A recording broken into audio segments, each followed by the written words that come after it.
ঘোষণা হওয়ার পর বিভিন্ন দেশে মানবাধিকার আইন পাস করার জন্য অনুরোধ করা হয়েছিল। 1 বছর, 2 বছর, 10 বছর, 20 বছর, 50 বছর না, ভারতবর্ষে মানবাধিকার আইন পাস করতে আমাদেরকে ওয়েট করতে হয়েছিল কত বছর? আমাদের ওয়েট করতে হয়েছিল 45 বছর। তবু বলবো বেটার লেট দ্যান নেভার। সবুরে মেয়া ফলার মতো আমরা মানবাধিকার আইন পেয়েছিলাম, মানবাধিকার কমিশন তৈরি হয়েছিল রাজ্যগুলোতে, সেন্ট্রাল অর্থাৎ ইউনিয়ন গভর্নমেন্টের লেভেলে কেন্দ্রীয় মানবাধিকার আইন তৈরি হয়েছিল, আপনারা জানেন, ন্যাশনাল হিউম্যান রাইটস কমিশন। তা বন্ধুগণ, আপনারা এও জানেন যে মানবাধিকার আইন যখন তৈরি হলো তার 6 বছর আগে আমরা আমাদের এই সংগঠন তৈরি করেছিলাম, লড়াইয়ের ময়দানে নেমেছিলাম। লড়াই করে মানুষের রক্ষার জন্য আমরা এগিয়ে এসেছিলাম। হাজার হাজার মানুষ বিভিন্ন পুলিশ স্টেশন, হাসপাতাল, নার্সিংহোম সহ বিভিন্ন সরকারি দপ্তরে, যেখানে পয়সা না দিলে কাজ হয় না, সেখানে মানুষের চোখের জল কান্নার বিরুদ্ধে আমরা লড়াইয়ের ময়দানে ছিলাম, লড়াই করেছিলাম, লড়াই করে মানুষের মনদের রক্ষা করেছিলাম। আজকে পশ্চিমবঙ্গের যে পরিবর্তন হয়েছে, আমি তাদের বলবো, এই তো মমতার উপর যেদিন হামলা হয়েছিল, মহাকরণে মাত্র তেন্দুলা করে যাকে লালবাজার রাখা ছিল, তখন কোথায় ছিলেন? তখন তো আপনারা কেউই ছিলেন না বলতে গেলে। এখন যারা যারা বড় বড় নেতা হয়েছে, আমরা প্রথম সংগঠন যারা এই ব্যাংক অফ ইন্ডিয়ার মোড়ে সভা করেছিলাম, মমতার বিরুদ্ধে প্রথম সভাটা করেছিলাম, তৎকালীন খবরের কাগজগুলো এর প্রমাণ দেবে। সেখানে আমাদের বিরোধিতা করা হয়েছিল, বলা হয়েছিল না এটা মমতার জায়গা নয়, এটা অমুকের জায়গা, এখানে মিটিং করা চলবে না। আমরা রুখে দাঁড়িয়েছিলাম, মমতার উপর হামলার বিরুদ্ধে আমরা তীব্র আন্দোলন করে তুলেছিলাম। এই ব্যাংক অফ ইন্ডিয়া থেকে আপনারা ভুলে যাবেন, আমরা সেই সংগঠন যারা কাউকে ভয় করেন। আজকে যে পরিবর্তন হয়েছে, মমতা বন্দ্যোপাধ্যায়ের নেতৃত্বে আমরা পরিবর্তন অন্যতম শরিক ছিলাম। গণফ্রন্টের অন্যতম শরিক হিসাবে আমরা লড়াই করেছিলাম। 2005 সালে যখন কৃষি জমি রক্ষা কমিটির ব্যানারে নজরুল মঞ্চে বালুগঞ্জে যে মিটিংটা হয়েছিল, সেই মিটিংয়ে আমাদেরকে সাদর আমন্ত্রণ জানানো হয়েছিল। আমরা আমন্ত্রণ গ্রহণ করে সেই মিটিংয়ে সমস্ত শরিক দলকে 20 মিনিট করে বক্তব্য রাখতে দেওয়া হয়েছিল। আমাদেরকেও 20 মিনিট সময় দেওয়া হয়েছিল। আমরা সংগঠনের পক্ষ থেকে আমি, দুলাল ঘোষ, রাধাকান্ত মুখোপাধ্যায়,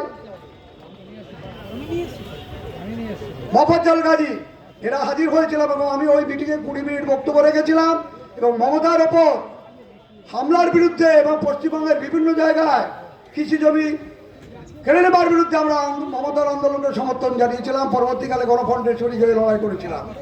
তা বন্ধুগণ, আপনারা জানেন আমরা সেই সংগঠন যখন ছোটগড়ায় গণহত্যা হয়েছিল,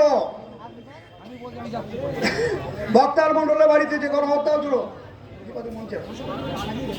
সেই ঘটনার পর বাংলা বন্ধের সাফল্য থেকে তৎকালীন সরকার একটা নমনম করে একটা কমিটি তৈরি করেছিলেন।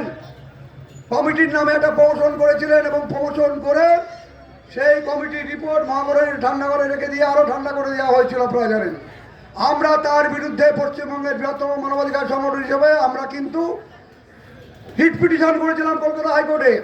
দীর্ঘ শুনানির পর ছোট আঙুরিয়া গণহত্যা সিবিআই তদন্তের অর্ডার আমরা বের করেছিলাম। আমি এফিডেভিট দিয়েছিলাম, একথা আপনারা ভুলে যাবেন না।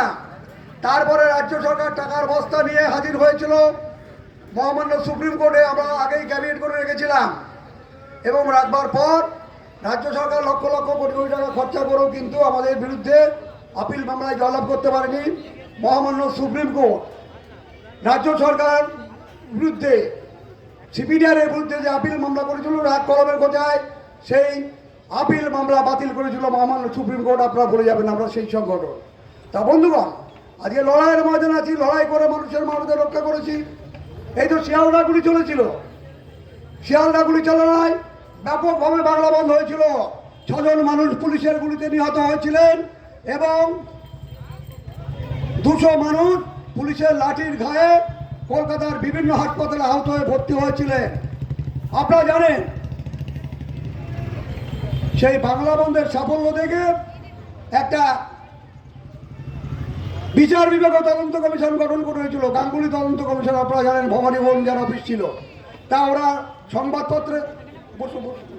সংবাদপত্রে যখন আপনারা সবাই দেখেছেন অ্যাডভার্টাইজ দেওয়া হয়েছিল কমিশন থেকে, তা আমি সংগঠনের পক্ষে অন্যান্য নেতাদের সঙ্গে কথা বলে আমি একটা মেমোরেন্ডাম পাঠিয়েছিলাম, আপনারা জানেন, গাঙ্গুলি তদন্ত কমিশন, শিয়ালদা গুলি চালনা সংক্রান্ত কমিশন। সেখানে 3 মাস পরে সমন এসেছিল, আমার নামে এসেছিল, যেহেতু আমি স্বাক্ষর করেছিলাম। 3 মাস পরে সেই সমন পাওয়ার পর, তখন আমি সরকারি কর্মচারী ছিলাম, বাধ্য হয়ে সরকারের পারমিশন নিতে হবে, departmental secretary, senior IAS officer, তার পারমিশন দরকার। তা পারমিশনের জন্য দরখাস্ত করেছিলাম, আমাকে ডাকা হয়েছিল।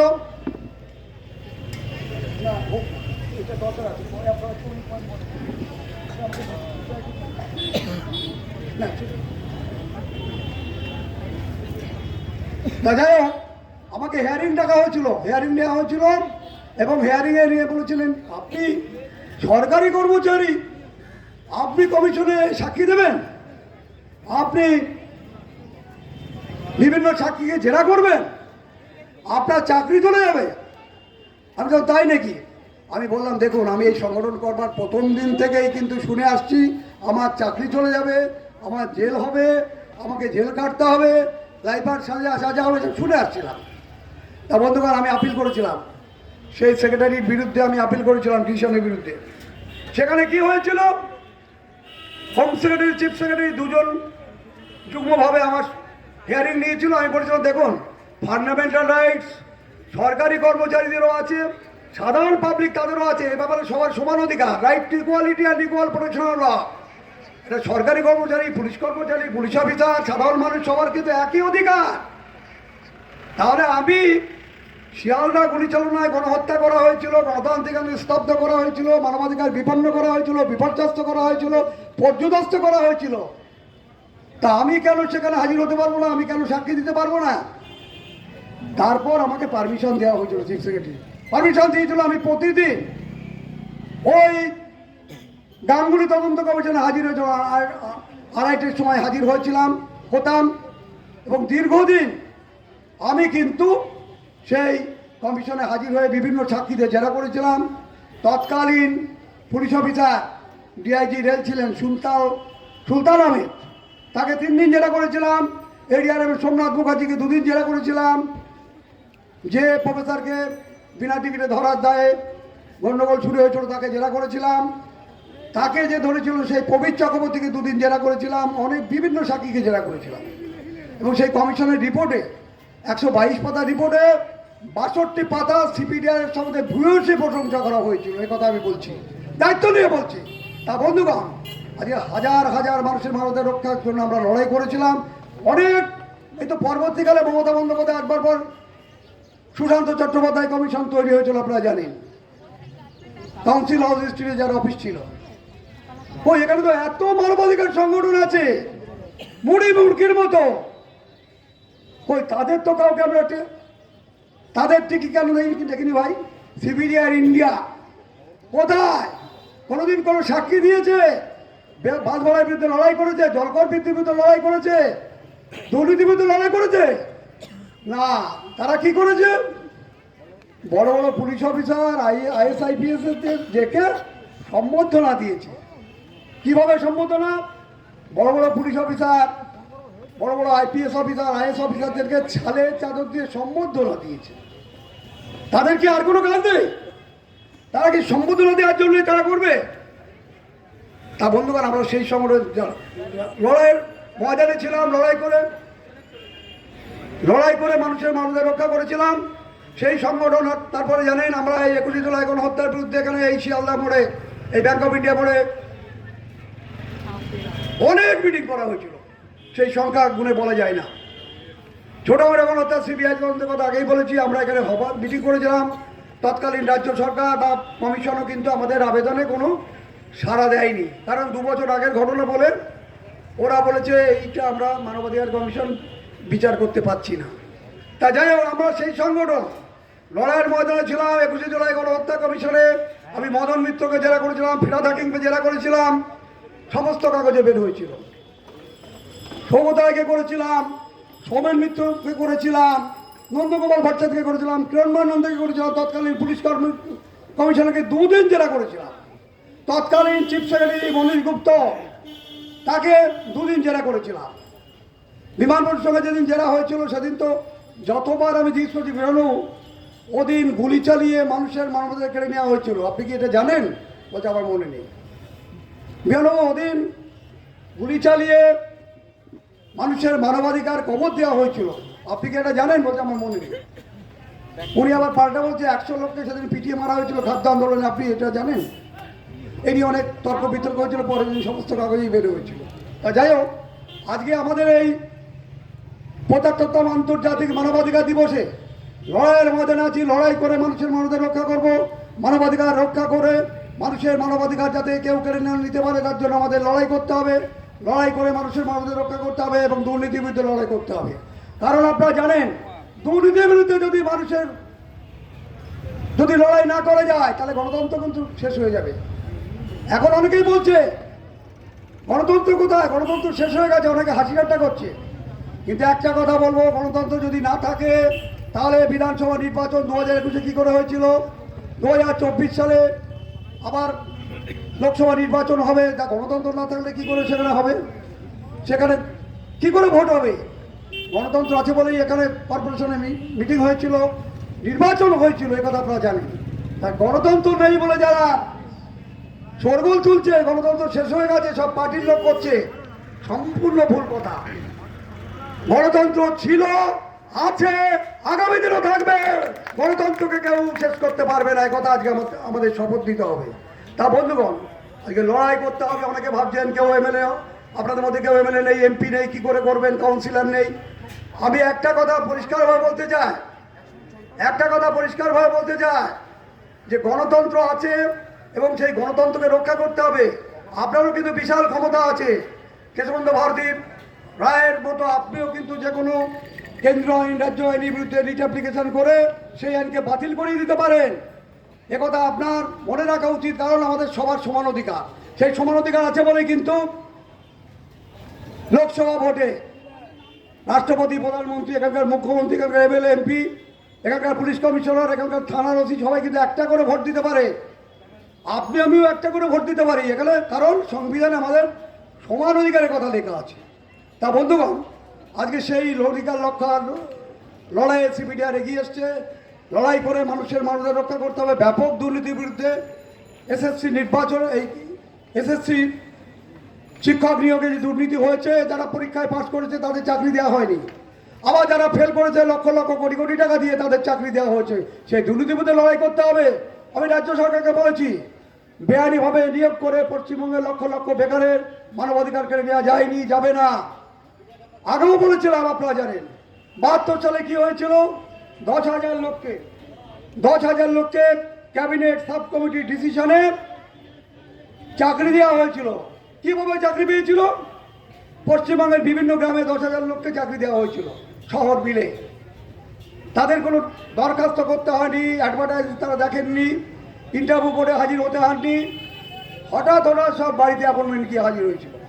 আমি রাজ্য সরকারকে বলেছি, কংগ্রেস আমলে 10,000 লোককে বেআইনিভাবে চাকরি দিয়ে কংগ্রেস যেমন বহু বছর ক্ষমতা থেকে চলে গেছে।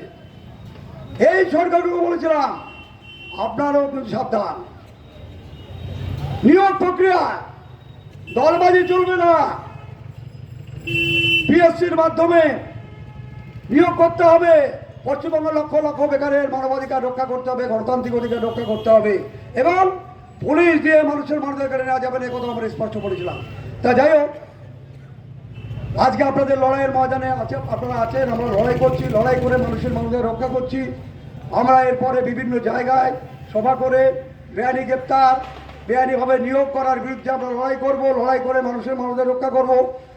এই আজকের থেকে 1 মাস পরে হাজরা মোড়ে আমাদের পরশুদিন একটা মিটিং ছিল, আমরা সেটা মিটিংটা করতে পারিনি। যখন পারমিশন পেলাম তখন রাত 11টা বাজে, তখন তো আর মিটিং করা যায় না। শিয়ালদা থেকে ওখানে মালপত্র কে নিয়ে যাবে, মাইক, মঞ্চের সামগ্রী কে নিয়ে যাবে? বাধ্য হয়ে আমরা বন্ধ করেছিলাম, বন্ধ করতে বাধ্য হয়েছিলাম। ভবানীপুর থানা, জয়েন্ট সিটি হেডকোয়ার্টারে আমরা জানিয়েও দিয়েছিলাম। ঠিক 1 মাস পরে ওই হাজরা মোড়ে একটা বিশাল সমাবেশ আমরা রাখছি। সেই সমাবেশে পশ্চিমবঙ্গের মানুষের মানবাধিকার রক্ষার ডাক দেওয়া হবে। তাই বন্ধুগণ, আমি মুখবন্ধ হিসেবে কিছু বক্তব্য রাখলাম, কিন্তু আপনাদের মনে রাখতে হবে মানবাধিকারকে চোখের মনির মতো রক্ষা করতে হবে। মানবাধিকারকে চোখের মনির মতো রক্ষা করতে হবে। আর একটা কথা সাংগঠনিক দিক দিয়ে বলবো, সংগঠনে আপনার সবাই বড় বড় কথা বলেন, পোস্টার মারার সময় একটা লোককে পাওয়া গেল না কেন? একটা লোককে চিঠি দেওয়া গেল না কেন? আপনাদের লজ্জা করে না? আপনাদের লজ্জা করে না? একটা স্ট্রিট কর্নার করতে বলা হলো, আপনারা করতে পারলেন না। যদি বলেন, আমি চ্যালেঞ্জ বলছি, কৃষ্ণনগর থেকে আরম্ভ করে অনেক জায়গায় করেছি। হ্যাঁ, আমরা মিটিং করেছি, অনেক মিটিং করেছি, কিন্তু যাদের বলা হয়েছে তারা সব বোবাকালা হয়েছিল। তাদের আমরা বলছি, যদি না হয়, আপনার যদি ভালো না লাগে রিজাইন দিন, কিন্তু ওখানে বোবাকালার মতো বসে থাকার জন্য সিপিডিআরকে রাখা যাবে না, সিপিডিআরে থাকা যাবে না। এই হুঁশিয়ারি দিচ্ছি। আপনাদের চালাকি যাবে ধরে ফেলেছি, যারা যারা, সব নয়, কিছু লোক আছেন তারা দুর্নীতিগ্রস্ত, তদন্তের নামে পাবলিককে হ্যারাস করছেন, ওসব চলবে না। এখনই পথ দেখুন, তাহলে কিন্তু বিপদ আছে। সিপিডিআর অত সোজা নয়, বেরি হাটনার টোকা আগে ভাঙা যায় না, শেষ করা যায় না, একথা আজকে পরিষ্কারভাবে বলে দিচ্ছি। যাই হোক, আপনারা যারা এসছেন তাদের সবার নাম বলবার জন্য আমি দুলাল ঘোষের হাতে মাইক ছেড়ে। নমস্কার।